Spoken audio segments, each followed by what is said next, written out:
नमस्कार प्यारे विद्यार्थियों, मैं सुशील कुमार, गणित प्राध्यापक, राजकीय वरिष्ठ माध्यमिक विद्यालय फतेहपुर, जिला कैथल।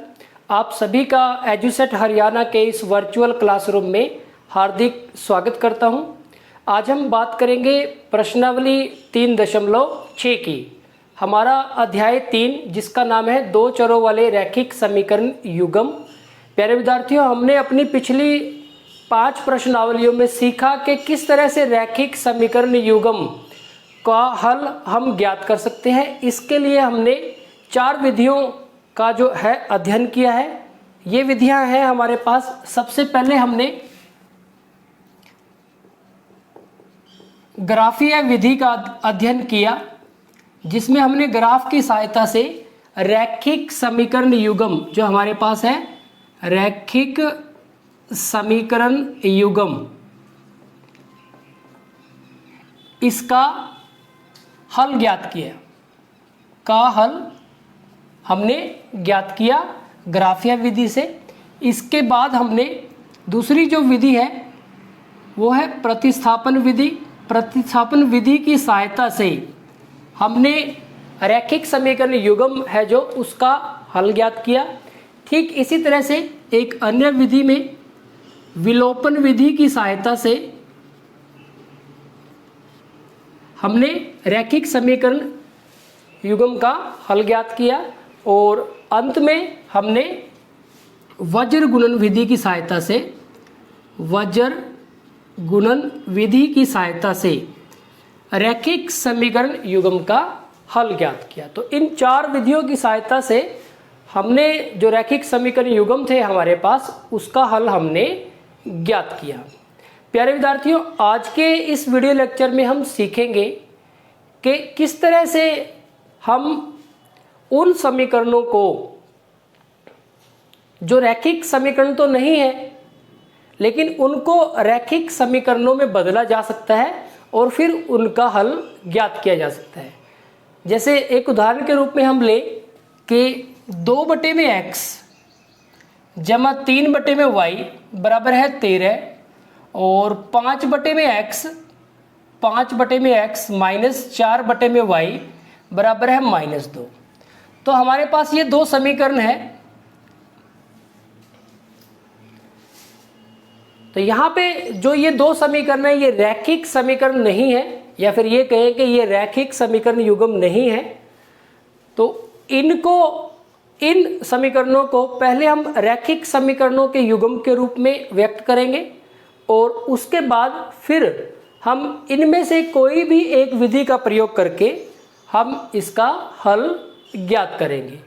तो प्यारे विद्यार्थियों, आज के इस लेक्चर का हमारा जो टॉपिक है वो है 2 चरों वाले रैखिक समीकरणों के रूप में लिखे जा सकने वाले समीकरण, यानी कि 2 चरों के रैखिक समीकरणों के रूप में लिखे जा सकने वाले समीकरण, यानी कि उनका हल हम ज्ञात करेंगे। जैसे ये हमारे पास 2 समीकरण है, एक युग्म है हमारे पास, इसमें एक समीकरण ये है और दूसरा ये है, लेकिन ये रैखिक समीकरण नहीं है क्योंकि जो x और y चर है वो बटे में आए हुए हैं। तो इन समीकरणों को हम रैखिक समीकरणों के रूप में लिखेंगे और फिर हम इनका हल ज्ञात करेंगे, इनमें से कोई भी एक विधि का प्रयोग करके।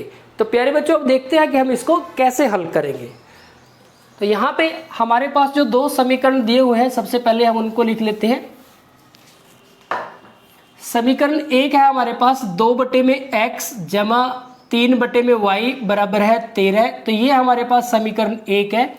इसी तरह से दूसरा जो समीकरण है वो है 5/x माइनस 4/y बराबर है -2। तो ये हमारे पास 2 समीकरण है।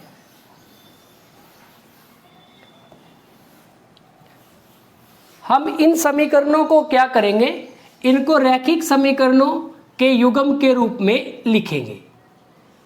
तो प्यारे बच्चों, ये हमारे पास 2 समीकरण है। अगर आप इन समीकरणों को ध्यान से देखें तो मैं इसको देखो किस तरह से लिख रहा हूं। हमारे पास है 2/x को हम लिख सकते हैं 2 गुना में 1/x प्लस 3 गुना में 1/y बराबर है 13। और ठीक इसी तरह से 5/x को हम लिख सकते हैं 5 गुना में 1/x माइनस 4 गुना में 1/y बराबर है -2। तो ये हमने इसको इस तरह से लिख दिया।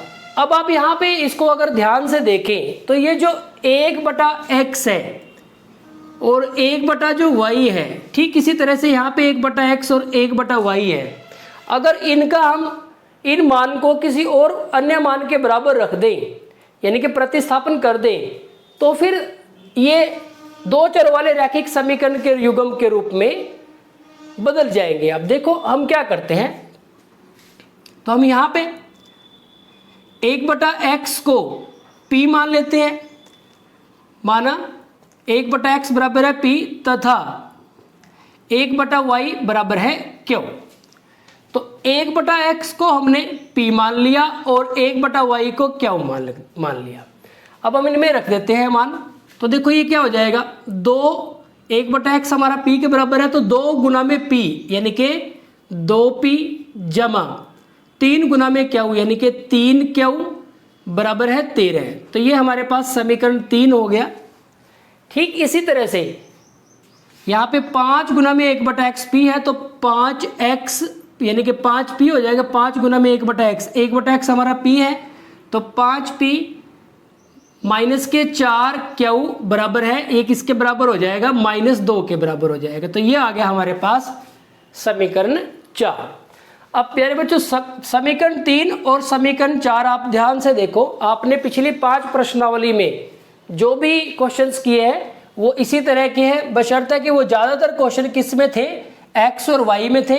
यहाँ पे ये किस में आ गए, p और q में आ गए। तो आप देखेंगे कि यहाँ पे जो ये समीकरण थे दो चर वाले रैखिक समीकरण के रूप में लिखे गए और यहाँ पे हमारे पास चर हो गए p और q। तो अब ये जो रैखिक युग्म है आप किसी भी एक विधि से इसको हल कर सकते हो। तो यहाँ पे अगर विलोपन विधि से हम इसको हल करें तो गुणांक हमें बराबर बनाने, हम p के गुणांक को बराबर बनाते हैं। तो समीकरण 3 को हमें 5 से गुना करना पड़ेगा और समीकरण 4 को हमें 2 से गुना करना पड़ेगा। आप चाहो तो लिख सकते हो कि समीकरण 3 को 5 से तथा समीकरण 4 को 2 से गुना करने पर, तो ये हमने गुना कर दिया। अब आप देखेंगे इसको जब हम 5 से गुना करेंगे तो ये हो जाएगा 10p जमा 15q बराबर है 13 पंजे 65। इसको समीकरण 5 मान लेते हैं और इसको जब हम 2 से गुना करेंगे तो ये 10p माइनस 8q बराबर है -4। इसको समीकरण 6 मान लेते हैं। अब यहाँ पे देखो p के जो गुणांक है बराबर हो गए। अगर इनके निशान एक जैसे हैं तो हम क्या करते हैं, नीचे वाले समीकरण को के साइन चेंज कर लेते हैं। तो इसका अर्थ ये हुआ कि अगर हम साइन चेंज करते हैं तो समीकरण 5 में से समीकरण 6 को घटा रहे हैं, और अगर साइन चेंज नहीं करते हैं तो इसका मतलब उनको जोड़ रहे हैं। ये आपको ध्यान रखना है। अब यहाँ से देखो 10p और -10p कैंसिल हो जाएगा, 15q और 8q यानी कि यहाँ पे हमारे पास हो जाएंगे 23q, 15 और 8 23q, और यहाँ पे 65 प्लस का है और 4 भी प्लस का है, तो 65 और 4 69 हो जाएंगे।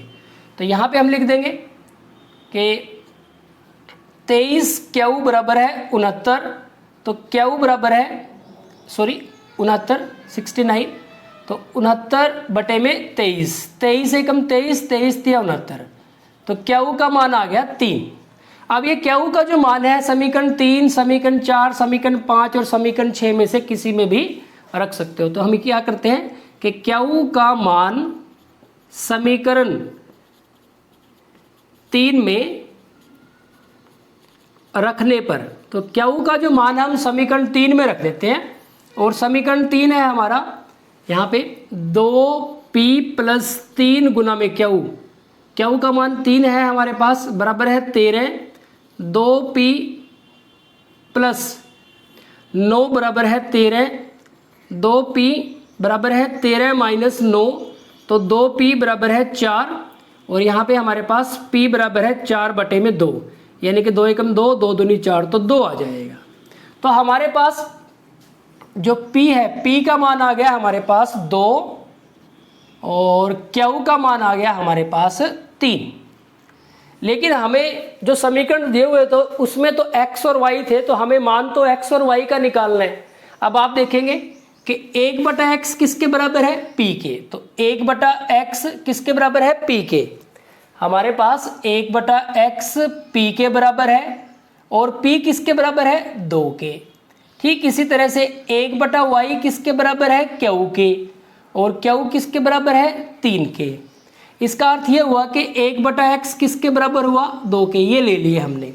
इसी तरह से 1/y किसके बराबर हुआ, 3 के। अब देखो आप यहाँ पे आर पार गुना कर दें, तो आर पार गुना करेंगे तो 2x बराबर है 1, आर पार गुना करेंगे तो x बराबर है 1/2। इसी प्रकार आप यहाँ पे आर पार गुना करेंगे तो 3y बराबर है 1 और y बराबर है 1/3। तो x का मान आ गया आपके पास 1/2 तथा y का मान आ गया हमारे पास 1/3। तो ये हमारे पास जो हमें समीकरण दिए हुए थे उसका हल हमने ज्ञात किया। जो समीकरण युग्म दिया हुआ था रैखिक समीकरण नहीं था, पहले हमने उसको क्या किया, रैखिक समीकरणों में व्यक्त किया, और फिर कोई भी एक विधि जो हमने पिछली 5 प्रश्नावलियों में पढ़ी है उनमें से किसी एक विधि का प्रयोग किया। हमने यहाँ पे विलोपन विधि का प्रयोग किया है। आप चाहो तो प्रतिस्थापन का कर सकते हो, आप चाहो तो वज्रगुणन का कर सकते हो। ग्राफिकल थोड़ा सा डिफिकल्ट हो जाता है, आप चाहो तो ग्राफिकल मेथड का भी, या फिर जिसको हम ग्राफीय विधि भी कहते हैं, तो ग्राफीय विधि का भी आप प्रयोग कर सकते हैं। अब प्यारे बच्चों यहाँ पे इसकी जांच कर लेते हैं, इसका सत्यापन कर लेते हैं कि जो हमने जो आंसर निकाला है वो सही है या फिर उसमें किसी प्रकार की कोई त्रुटि रह गई है। तो हम समीकरण 1 लेते हैं जांच करने के लिए। 2/x जमा 3/y बराबर है 13। अब x का मान 1/2 है, तो 2/1/2 प्लस 3/y का मान है 1/3 बराबर है 13। तो ये 2 ऊपर चला जाएगा, 2 दूनी 4 हो जाएगा, ये 3 भी ऊपर चला जाएगा, 3 तिया 9 हो जाएगा 13। तो 13 बराबर है 13, तो बिल्कुल सही है। और अगर समीकरण 2 लें तो समीकरण 2 में है 5/x माइनस 4/y बराबर है -2। तो 5/1/2 x का मान माइनस 4/1/3 y का मान बराबर है -2। ये 2 ऊपर चला जाएगा तो 5 दूनी 10, -3 ऊपर चला जाएगा तो 4 तिये 12 बराबर है -2। 10 - 12 -2 बराबर है -2, तो यहाँ से भी सही है। तो प्यारे बच्चों आपने देखा कि जो हमने जो हल निकाले हैं उसकी हमने जांच समीकरण 1 और समीकरण 2 में रख के कर ली और पाया कि जो आंसर है हमारा, जो हल है वो दोनों समीकरणों को संतुष्ट करता है। यानी कि ये जो हल हमने निकाला है, ये जो हल हमने निकाला है ये बिल्कुल सही है, इसमें किसी प्रकार की कोई त्रुटि नहीं है। तो प्यारे बच्चों इस तरह से आप कोई भी जो 2 समीकरण दिए हुए हैं जो रैखिक समीकरण नहीं है, ये स्पेशल टाइप के समीकरण है जो आपके पास प्रश्नावली 3.6 में है, इनमें आप क्या करेंगे, ये जो समीकरण आपको दिए हैं आपको सोचना है कि किस तरह से आप इनको रैखिक समीकरणों के रूप में व्यक्त कर सकते हैं, और फिर उसमें से आप जो x और y का या जो भी चर है इसके अंदर उसका मान ज्ञात कर सकते हैं। आइए एक समस्या और लेते हैं इसी प्रकार की। पर जो हमने उदाहरण लिया है उसमें है हमारे पास 10/x जमा y जमा 2/x माइनस y बराबर है 4, एक समीकरण। और एक और समीकरण है हमारे पास 15/x जमा y minus 5/x minus y बराबर है -2। तो ये 2 समीकरण है पिछले उदाहरण में और इसमें क्या बेसिक डिफरेंस है कि वहाँ पे जो बटे में एक चर था, अब की बार बटे में भी हमारे पास 2 चर है, तो इससे कोई ज़्यादा सा फर्क नहीं पड़ेगा हमारे क्वेश्चन पे। तो देखते हैं इसको हम किस तरह से सोल्व करेंगे। इसको हम लिख लेते हैं 10 गुना में 1/x जमा y जमा 2 गुना में 1/x माइनस y बराबर है 4। और इसी तरह से इसको लिख लेते हैं 15 गुना में 1/x जमा y माइनस 5 गुना में 1/x माइनस y बराबर है -2। अब आप देखेंगे कि 1/x जमा y को हम p रख देंगे और 1/x माइनस y को हम q के बराबर रख देंगे। तो हम लिख देते हैं कि माना 1/x जमा y बराबर है p तथा 1/x माइनस वाई बराबर है क्यू। तो यहाँ पे हमारे पास जो ये समीकरण है देखो किस तरह बन जाएंगे, ये 10 गुना में p, यानी कि ये 10p जमा 2q बराबर है 4 हो जाएगा। ये हमारे पास समीकरण 3। इसी तरह से यहाँ से 15p माइनस 5q बराबर है -2। तो ये हमारे पास समीकरण 4 हो गया। अब हमें एक रैखिक समीकरण युग्म मिल गया, हमारे पास चर हो गए p और q। तो अब इसको हम रैखिक समीकरण युग्म को जैसे हम सोल्व करते हैं उस तरीके से हम इसको सोल्व कर लेंगे। तो हम यहाँ पे विलोपन विधि का प्रयोग कर लेते हैं। आप इसमें कोई भी आप जैसे गुणांक p के भी बराबर बना सकते हैं और गुणांक q के भी आप बराबर बना सकते हैं। तो यहाँ से अगर आप p के बराबर बनाएंगे तो आप इसको देखो, इसको आप 15 से गुना कर सकते हो और समीकरण 4 को आप 10 से गुना कर सकते हो, थोड़ा बड़ा हो जाएगा। अगर आप q को बराबर बनाते हो तो देखो आप यहाँ इसको 5 से गुना कर दें और समीकरण 4 को आप 2 से गुना कर दें, तो ये थोड़ा छोटा कैलकुलेशन रहेगी, तो हम ये भी कर सकते हैं। अब यहाँ पे देखो हम लिख सकते हैं कि समीकरण 3 को 5 से तथा समीकरण 4 को 2 से गुना करने पर, तो अब इसको 5 से गुना करेंगे तो ये हमारे पास 50p प्लस 10q बराबर है 20 के बराबर हो जाएगा। ये समीकरण 5 आ गया। और इसको 2 से करेंगे तो ये 30p माइनस 10q बराबर है -4 हो जाएगा। अब ये हमारे पास समीकरण 6 हो जाएगा। अब आप देखेंगे कि यहाँ पे 10q प्लस का है और यहाँ पे 10q माइनस का है, तो ये ऐसे ही कैंसिल हो रहे हैं, साइन चेंज करने की जरूरत नहीं है। यानी कि हमने इन दोनों समीकरणों को जोड़ा है, तो इनको जोड़ देंगे। 50p और 30p यानी कि यहाँ पे 80p हो गए हमारे पास, और बराबर है 20 प्लस के हैं और 4 माइनस के हैं तो 16 आ जाएगा। तो p बराबर है 16 बटे में 80, 16 एकम 16, 16 पंजे 80, तो p का मान आ गया हमारे पास 1/5। अब हम क्या करेंगे, जो p का मान है, p का मान समीकरण 3 में रखने पर, तो जो p है जो उसका मान हम समीकरण 3 में रख देते हैं। समीकरण 3 है हमारे पास 10, यहाँ पे 10p 10 गुना में p का मान है 1/5 प्लस 2q बराबर है 4, तो 5 एकम 5, 5 दूनी 10, तो यहाँ से 2 प्लस 2q बराबर है 4, 2q बराबर है 4 माइनस 2, ये 2 इधर आके -2, तो 2q बराबर है 2 और q बराबर है 2/2, 2 एकम 2, तो q का मान 1 आ गया।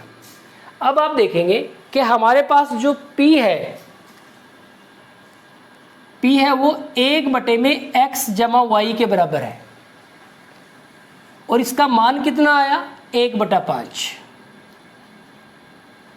इसी तरह से जो q है वो 1/x माइनस वाई के बराबर है, और q का मान कितना आया 1।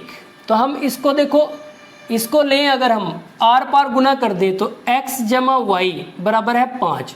अब यहाँ से भी x का मान नहीं आया, पिछले जो हमारा एग्जाम्पल था उसमें x का मान आ गया था। यहाँ पे भी हमें एक समीकरण मिला, तो 6 समीकरण हो चुके हैं, इसको हम 7 समीकरण मान लेते हैं। और यहाँ से देखो आप इसको जब सोल्व करोगे इसके बटे में 1 लगा लेंगे, तो आर पार जब गुना करेंगे तो x माइनस वाई बराबर है 1 आ जाएगा। तो ये समीकरण 8 हो गया। अब ये x और y में 2 और समीकरण आ गए, आपको इनको भी हल करना पड़ेगा। तो यहाँ पे अब आप इनको, जैसे आपकी जो विधि है विलोपन विधि, प्रतिस्थापन विधि, वज्र गुणन विधि या ग्राफीय विधि से हल, जिस भी विधि से करना चाहें आप कर सकते हैं। तो यहाँ पर हम विलोपन विधि ले लेते हैं। और यहाँ की खास बात क्या है, देखो ये प्लस का y है और ये माइनस का y है, ये ऐसे ही कैंसिल हो गया। तो यानी कि इसका मतलब हमने इनको जोड़ा है। तो 2x बराबर है 5 और 1 6, तो x बराबर है 6/2, 2 एकम 2, 2 तिया 6, तो x का मान आ गया 3। x का मान 3 आ गया। अब x का मान, यहाँ पे हम x का मान समीकरण 7 में रखने पर, 7 में रखने पर, तो x का मान हम समीकरण 7 में रख देते हैं। x जमा वाई बराबर है 5 है हमारे पास समीकरण 7, तो ये 3 जमा वाई बराबर है 5, वाई बराबर है 5 माइनस 3, तो वाई बराबर है 2। तो यहाँ पे हमारे पास जो हल आ गया, जो समीकरण हमें दिए हुए हैं उनका हल आ गया, x बराबर है 3 और y बराबर है 2। तो ये हमारे पास इसका आंसर आ गया। तो प्यारे विद्यार्थियों, अभी ये आपका जो आंसर आया है वो सही है या नहीं, इसमें कोई त्रुटि है तो इसकी जांच हम कर लेते हैं। अगर हम समीकरण 1 लिखें तो ये है 10 बटे में x जमा वाई प्लस 2 बटे में x माइनस वाई बराबर है 4। अब देखो x का मान 3 है और y का मान 2 है, 3 और 2 5, तो 10 बटे में 5 प्लस 2 बटे में 3 माइनस 2 1 बराबर है 4, 5 एकम 5, 5 दूनी 10, तो 2 मिला यहाँ से भी, यहाँ पे 2 है, 2 प्लस 2 बराबर है 4, तो यानी कि सही है, 2 और 2 4 ही होते हैं। और दूसरा समीकरण लें, 15 बटे में x जमा वाई माइनस 5 बटे में x माइनस वाई बराबर है माइनस 2।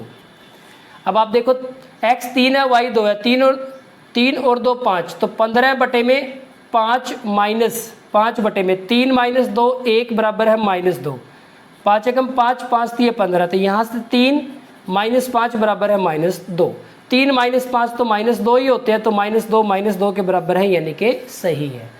तो प्यारे बच्चों, इस तरह से आप अपने आंसर की जांच कर सकते हैं। जांच करने का क्या बेनिफिट है, इससे आपको ये पता चल जाएगा कि आपका जो आंसर आया है उसमें कहीं किसी प्रकार की कोई त्रुटि तो नहीं है। तो प्यारे बच्चों, इस तरह से आप जो विशेष प्रकार के समीकरण हैं उनको आप रैखिक समीकरणों में बदल के उनको हल कर सकते हैं। तो आइए अब हम एक जो दैनिक जीवन से जुड़ी एक समस्या लेते हैं, एक एप्लीकेशन बेस्ड प्रॉब्लम लेते हैं। यहाँ पे हमारे पास एक समस्या है, आइए इसको हल करने का प्रयास करते हैं। इसमें कहा गया है कि ऋतु धारा के अनुकूल 2 घंटे में 20 किलोमीटर तैर सकती है तथा धारा के विपरीत 2 घंटे में 4 किलोमीटर तैर सकती है। उसकी स्थिर जल में तैरने की चाल तथा धारा की चाल ज्ञात कीजिए। तो प्यारे बच्चों, यहाँ पे बात हो रही है तैराकी की, तैरने की। तो ऋतु एक तैराक है जो एक बार तो जिस तरफ पानी बह रहा है उस तरफ तैरती है और एक बार जिस तरफ पानी बह रहा है उससे दूसरी तरफ उसके विपरीत दिशा में तैरती है। तो इस समस्या को हल करने के लिए हम देखो थोड़ा सा इसको इस तरह से कर लेते हैं कि मान लो हमारे पास ये इस तरह से पानी बह रहा है। अब इसके हिसाब से हमें क्या करना है, हमें उसकी जो स्थिर जल में तैरने की चाल और धारा की चाल ज्ञात करनी है। तो इसके हल की अगर हम बात करें तो हम मान लेते हैं कि माना ऋतु की स्थिर जल में चाल मीन्स तैरने की चाल, उसकी तैराकी की चाल वो है x km kilometre per hour, यानी कि किलोमीटर प्रति घंटा। और इसी तरह से धारा की चाल इसको हमने मान लिया y किलोमीटर पर आवर, यानी कि y किलोमीटर प्रति घंटा। अब आप देखेंगे कि ऋतु मान लो जो पानी है वो इस तरफ बह रहा है, मान लो पानी इस तरफ बह रहा है, तो जब ऋतु है इस तरफ तैराकी करेगी तो पानी का जो वेग है उसको हेल्प करेगा, उसकी गति को बढ़ा देगा।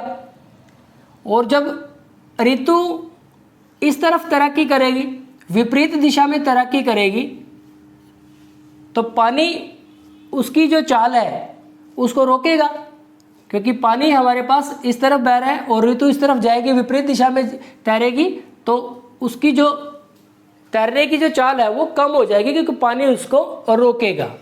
अब यहाँ पे हम कह सकते हैं कि धारा के अनुकूल ऋतु की चाल। ऋतु की चाल का मतलब इस यहाँ पे तैराकी की चाल से है। अब ऋतु इधर जा रही है और पानी भी इधर जा रहा है, तो यानी कि ऋतु की चाल बढ़ जाएगी, यानी कि वो दोनों प्लस हो जाएंगे, x + y km/h। और दूसरी स्थिति क्या है, धारा के विपरीत। धारा के विपरीत ऋतु की चाल। दूसरी स्थिति हमारे पास है कि धारा के जो विपरीत है वो ऋतु की चाल क्या है। अब वो कम हो जाएगी क्योंकि पानी उसको आगे बढ़ने से रोकेगा, तो ये हमारे पास हो जाएगा x - y km/h, यानी कि km/h, तो उसको रोकेगा वो। अब आप देखेंगे कि प्रश्नानुसार हमारे पास दो कंडीशन है। तो पहली कंडीशन क्या है कि ऋतु धारा के अनुकूल, जब वो धारा के अनुकूल चलती है तो 2 घंटे में 20 किलोमीटर तैर सकती है। तो अब आप देखेंगे प्रश्नानुसार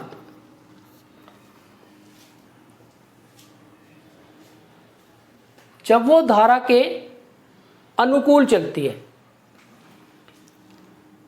दूरी का जो सूत्र होता है वो क्या होता है, चाल गुना में समय।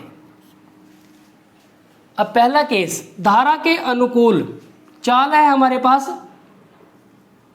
x + y, समय 2 घंटे बराबर है किसके बराबर, चाल गुना समय किसके बराबर हो जाएगा, दूरी के।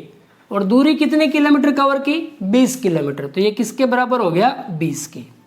यहाँ पे 2x + 2y बराबर है 20, 2 से भाग कर देंगे तो x + y बराबर है 10। तो एक समीकरण मिल गया हमें। इसी प्रकार एक और स्थिति है हमारे पास, इसी प्रकार धारा के विपरीत 2 घंटे में 4 किलोमीटर।